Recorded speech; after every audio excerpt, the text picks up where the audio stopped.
लेखक उमेश जबलपुरी की लिखी व्यंग तुड़ीर एपिसोड 7 छपास की बीमारी। छपास की बीमारी नेताओं में सर्वाधिक पाई जाती है। ये वह हर समय खबरों में छाए रहना चाहते हैं, इसलिए उनकी लैट्रिन, बाथरूम, जूते, नाव, दर्जी, बढ़ई की दुकान का उद्घाटन करती खबरें छपती रहती हैं। बड़े नेताओं की बातें तो जनता के स्वास्थ्य के लिए च्यवनप्राश काम करती है, इसलिए उनकी सभी बातें गीत वचन की तरह छपती है। यदि खबर थोड़ी गलत निकली, दंगे भड़के, आला मीनारें तोड़ी गईं, तो तोड़ मड़ोड़ कर पेश करने का फिल्मी सेंसर की कैंची वाला फॉर्मूला स्पष्टीकरण सहित जारी कर दिया जाता है। छोटे नेता भी बड़े नेताओं की आड़ लेकर अपना नाम छपवा ही लेते हैं। देश में प्याऊ, सड़क, फूल, स्कूल का उद्घाटन गांव, शहर, कस्बे में छोटा नेता करता है, लेकिन नाम हाईकमान से लेकर उसके स्तर से सभी बड़े नेताओं का छपता है। यदि छोटा नेता ऐसा न करे तो उसे आला कमान से डांट पड़ती है, और जब उसके साथ बड़े नेता का नाम जुड़ जाता है तो उसके छपने की भी 100% गारंटी हो जाती है। छोटे नेताओं के इस कार्य से बड़े नेता भी खुश हो जाते हैं, खबर पढ़कर आशीर्वाद देते हैं। ऊपर वाले सोचते हैं कि चेला उनका कितना ध्यान रखता है। छोटी छोटी बातों में भी गुरु घंटालों को नहीं भूलता है। टिकट वितरण के समय इस बात का विशेष ध्यान रखा जाता है। इससे पार्टी की एकता भी प्रदर्शित होती है और अंदर ही अंदर पार्टी को 3-5 करने वालों की बात भी दब जाती है। ऊपर से भले ही इन नेताओं में 36 का आंकड़ा हो, लेकिन खबर ऐसी छपती है कि मानो सब राम के भाई हैं। आपने देखा होगा कि कोई पार्टी किसी कार्यकर्ता को छोटा सा पद देती है तो समाचार पत्रों में बड़े बड़े अक्षरों में कई नेताओं के साथ उसकी फोटो भी छपती है। पूरा का पूरा पेपर नेताओं के फोटो और नाम से भर जाता है।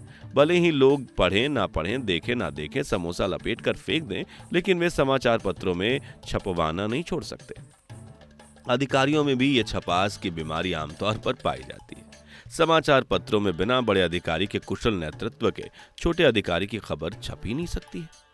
यदि छप गई तो प्रोफेशनल मिसकंडक्ट माना जाता है। एक तो ताना सुनने को मिलता है कि खूब अकेले अकेले छप रहे हो, दूसरा बॉस नाराज हो जाता है, तीसरा गोपनीय चरित्र वाली गोपनीय ना होकर जग जाहिर हो जाती है। इसलिए भले ही अकेला एक अधिकारी दिन रात दौड़ धूप के अपनी बुद्धि, विवेक, साहस, निडरता से कोई कार्य सफलतापूर्वक संपन्न करे, लेकिन उसके पीछे कुशल नेतृत्व, मार्गदर्शन बड़े अधिकारी का अवश्य पढ़ने को मिल जाएगा। जिले में एक दिन में कई वारदातें होती हैं। मुख्यालय से सैकड़ों मील दूर प्रधान अधिकारी बैठा रहता है। उसे खबर भी नहीं रहती कि लड़की चोरी हो गई, बैंक लूट लिया गया और वारदाती पकड़े गए, लेकिन दूसरे दिन खबर छपती है कि मुख्य अधिकारी सहायक अधिकारी के कुशल नेतृत्व में कड़ी मेहनत के बाद चोर पकड़े गए, लुटेरे काबू में आए, हत्या की गुत्थी सुलझ गई, बलात्कारी सलाखों के पीछे। भले ही नेतृत्वकर्ता अपने घरों में दाम्पत्य जीवन का निर्वहन कर रहे हों, लेकिन यहाँ पर भी वह अधीनस्थ वाला नियम लागू होता है। यह नियम अनुशासन प्रिय संस्थाओं में कड़े अनुशासन के साथ लागू भी किया जाता है। अगर प्रेस में भूल से अकेले किसी अधिकारी का नाम छप जाए तो लाइन अटैच और कोर्ट मार्शल और पता नहीं क्या क्या सजाएं हो सकती। सुबह मिलने के लिए साहब बुलाएं और शाम को मिलें, वे भी केवल आंखें दिखाकर डांटकर चेतावनी देकर भगा दें। चाकरी करने वालों के जीवन में ऐसी कई बार घटनाएं होती हैं। वे बेचारे काम करते हैं और नाम बड़े अधिकारियों या उसकी चमचागिरी करने वाले चमचों की छप जाती है। ऐसे चमचों का नाम साहब के साथ अक्सर छपता रहता है, और वे बेचारे जिन्होंने मेहनत की, प्रोग्राम बनाया, पोस्टर छपाए, बैनर लगाए, व्यवस्था की, वे नींव के पत्थर की तरह उपेक्षित रह जाते हैं। उनका नाम ताजमहल बनाने वाले कारीगरों और मजदूरों की तरह छप ही नहीं पाता, और लोग केवल इतना जान पाते हैं कि शाहजहां ने ताजमहल बनवाया। साहित्यकारों में छपने की बीमारी के जीवाणु जन्मजात पाए जाते हैं, और वो कोई भी अवसर छपने का खोना नहीं चाहते।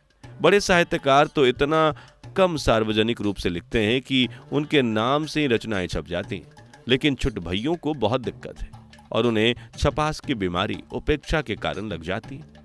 वे कई संपादकों, संवाददाताओं के चक्कर काटते हैं, उन्हें चाय नाश्ता कराते हैं, उनको यहाँ वहाँ की खबरें देते हैं, तब कहीं वे छप पाते हैं। छपना साहित्यकार का मौलिक अधिकार है और उसे छपना भी चाहिए, लेकिन इसके लिए चुनाव जीतने वाली या महल ढहाने वाली चालें चलने और शकुनी का पासा फेंकने की जरूरत नहीं है। लेखनी में दम है तो उसका नियति छपना ही है, भले ही वह आपके जीते जी ना छपे। आपके मरने के बाद छपे, लेकिन उसे छपना है, उसे कोई नहीं रोक सकता है।